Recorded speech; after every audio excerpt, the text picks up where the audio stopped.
what makes death so sad and scary for those who are dying.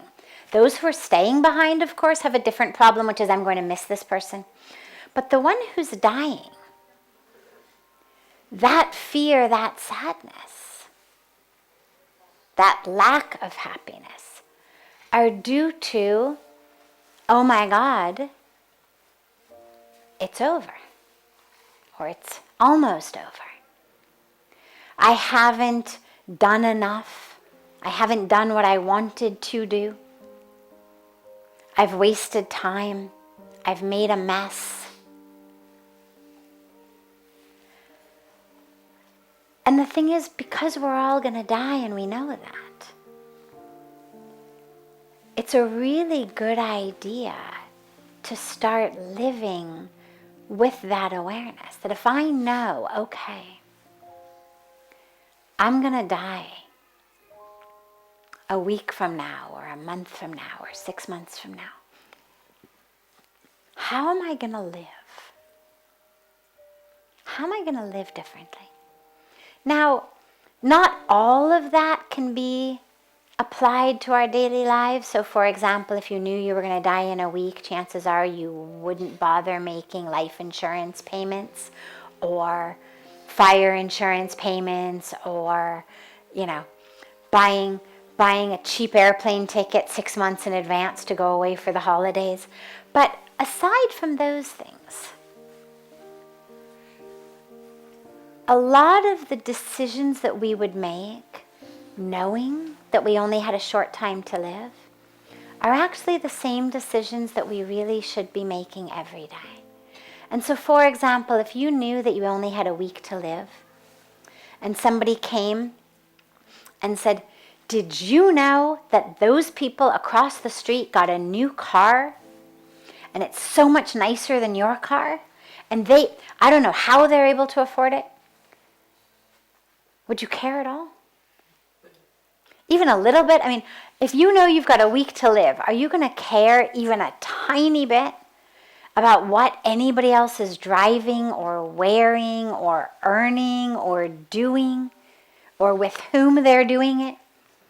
I mean, if someone comes to you, you've got a week to live, and somebody comes to you and says, do you know, I heard at the water cooler today at the office that so-and-so went out last weekend with so-and-so, but such and such doesn't know. Would you care? You'd be like, Eddie, shut up already. Like, I only got a week to live. I don't need to hear this stuff. Let me go back to chanting God's name. Let me go back to feeling love in my heart. Let me go back to meditating. Like, really, you want to waste time in the last week of life thinking about who's saying what to whom and who's going out with whom? And really? Of course not. So those are very good ways of living the rest of our life. Ask yourself, when things come up in your mind, ask yourself, if I only had a week to live, would I care about this at all? Would this bother me at all if I knew I only had a week to live? So-and-so said this about me. Who cares? So-and-so got ahead without even working. They cheated. I worked. They got a promotion, but I was the one who worked harder. If you were dying, you'd be like, bless them. Just bless them with the promotion. Let them have it. My cup runneth over. And then if the doctor said to you, oh, guess what? Good news, you're not going to die. You still would not turn around and say, oh, well, then give me that promotion for God's sakes. So it's not a matter of you're dying in a week so you don't need it. It's a matter of when you think you're dying in a week, that sense of really what you need is very different. You really distill life to its essentials. And so the only way to face death happily is to know that you've really lived. Because otherwise it's like having somebody take away your plate of food before you even start eating. Like having somebody clear away an empty plate of food isn't so sad. Your stomach is full. You've really enjoyed. But having somebody take away a full plate of food before you even start eating, when your stomach is empty, well, that's very hard to deal with. And so live your life in a way that when death comes, it's not like somebody snatching away a full plate of food that you haven't bothered to be taking in. Love life, embrace life. Use every minute and every moment you have to be of service, of sharing, of giving. Because the only other way to face death happily is to know how much of you lives on. And what lives on is just the way that you've impacted people around you. It's all that lives on. You can build as many monuments as you want in your name, but it doesn't really keep you alive. The only thing that really keeps you there is the impact that you've had on people. The way that you've contributed to this earth. So you live your life in such a way that, obviously death is never really happy.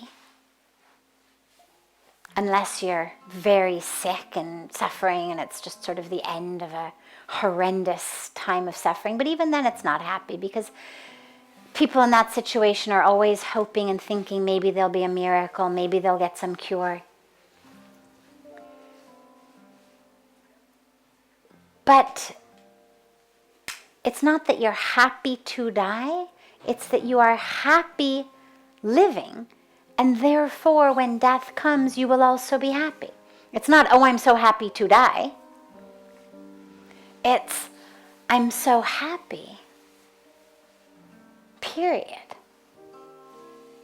And while I'm living, I'm happy, and I'm experiencing my life and giving and serving and really understanding the value of every minute, not letting little things bother me and throw me off, and not getting hit around like a ping pong ball, but really grounded and really centered and really clear, such that when death comes, I'll be happy. Not because I'm happy to die, but because I'm happy, period. And so I'll be able to make that transition in the same state that I've lived in. Also faith.